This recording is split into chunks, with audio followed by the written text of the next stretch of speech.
Hey guys, this is Usaid Khan.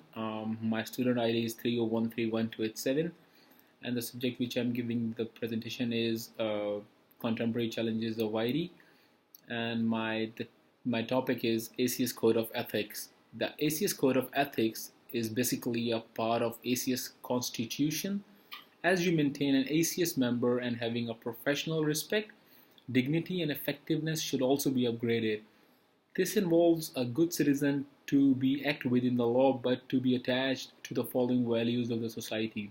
Now, which are the primacy of public interest. In the context of this code, the public interest take precedence over personal, private, and sectional interest, and any conflicts should be resolved in favor of the public interest. In your work, you should safeguard the interest of your immediate stakeholders, provided that these interests do not conflict with the duty and loyalty you owe to the public. The public interest is taken to include matters of public health, safety, and environment. In accordance with this value, you will identify those potentially impacted by your work and explicitly consider their interests. Raise with stakeholders any potential conflicts between your professional activity and legal or other accepted public requirements. Now, advise your stakeholders as soon as possible of any conflicts or interest or any other objections that you have. Take into consideration the fact that your profession traverses many other professions and has implications for other social system and organization. Try to preserve the integrity, security, continuity, and utility of ICT. Respect the intellectual property of others and try to preserve the confidentiality and privacy of the information of others, and the enhancement of quality of life as well. The development of ICT has had a significant impact on our society and the way of life. Whilst this impact has been beneficial to a very great extent, like all technologies, ICT has also had some negative effects and will continue to do so. An ethical approach to your work will help to recognize and minimize these adverse effects. You should promote equal access to the benefits of ICT by all members of society. In accordance with this, you will recognize in your work the role that ICT can play to enhance the quality of life of people, particularly the disadvantaged or those with disabilities. Protect and promote the health excuse me protect and promote the health and safety of those affected by your work. Understand and give due regard to the perceptions of those affected by your work, and attempt to increase the feelings of personal satisfaction, competence, and control of those affected by your work. And the last one is honesty. So, do not breach public trust in the profession or the specific trust of your stakeholders.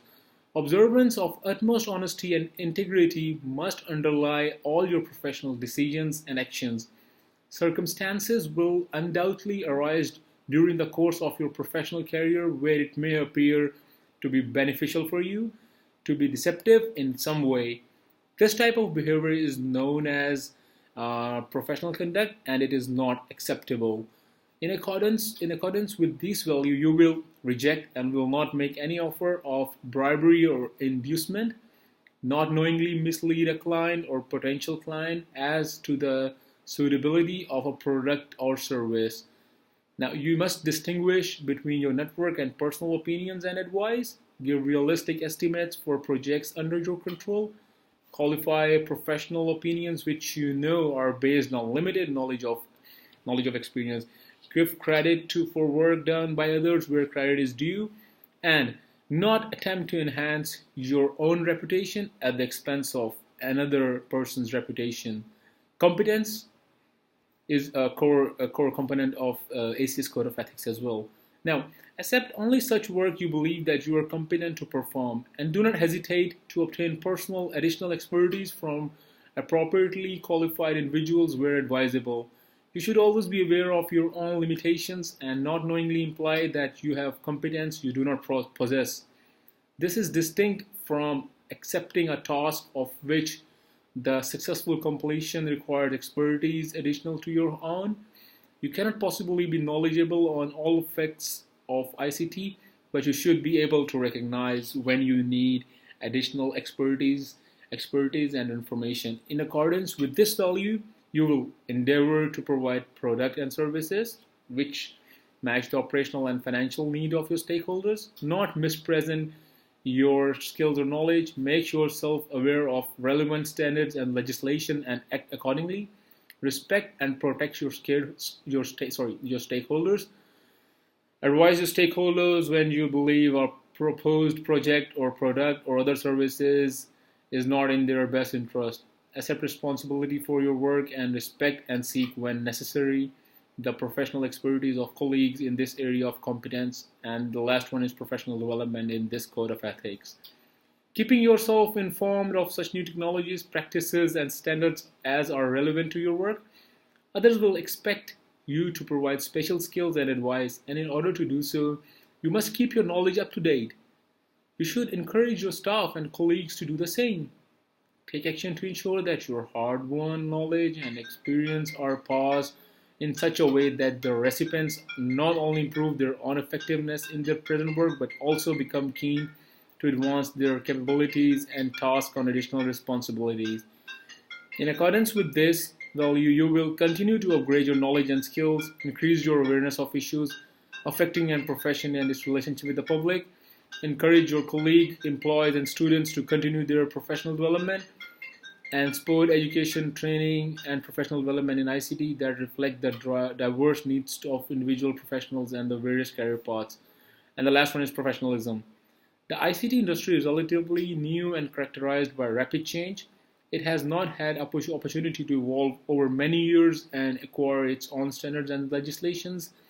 The ACS Code of Ethics is endeavoring to improve public confidence in ICT industry. It is imperative that members of the society maintain professional standards that improve and enhance the industry's image, especially in the workplace.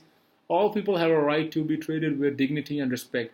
Discrimination is in unprofessional behavior, as it is in any form of harassment. Members should be aware that ACS can help them resolve ethical dilemmas. It can also provide support for taking appropriate action, including whistleblowing if you discover an ACS member engaging in unethical behavior. In accordance with this, you will take a calm, objective, informed, and knowledgeable stance on your professional work, complementing your enthusiasm and engagement in it. Now, take appropriate action against the members who engaged in behaviors contrary to this code. Confront attempts to limit diversity in the workplace and ensure that opportunities for employment, advancement, remuneration, and other working conditions are based on the actual skills and performance of employees, free of stereotypes and prejudice. Note that the corporate action of the society are subject to this code, and you should do whatever you can to ensure the ACS and its offers meet its obligation. Neither require nor attempt to influence any person to take any action which would involve a breach of this code. Refrain from any code or action in your professional role which may tarnish the image of the professional or detract from the good name of ACS. Endeavor to extend public knowledge and understanding of ICT. Must cooperate in advancing ICT by communication with other professionals, students, and have pride in your profession, and protect and promote professionalism in ICT. This is the last code of ethics which has to be followed. And now this is the end of my topic. I'll see you guys in the topic number 3.